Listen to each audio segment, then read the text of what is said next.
Maganda at pinagpalang araw po mga Tekram. Ito po ang pagpapatuloy ng ating daily devotion.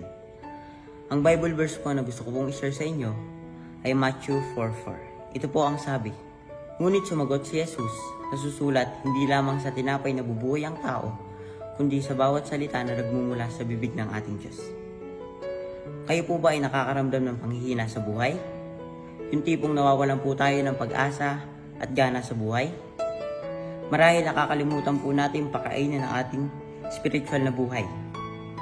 Paalala po sa atin ng Panginoong Hesus na hindi lamang po tayo nabubuhay sa material na bagay dito sa lupa, kundi pati sa mga salita ng Diyos na nagbibigay kalakasan at gabay sa ating buhay. Nawa po Katekram ay pakamahalin po natin ang salita ng Diyos dahil ito po ang susi sa tunay na kapayapaan.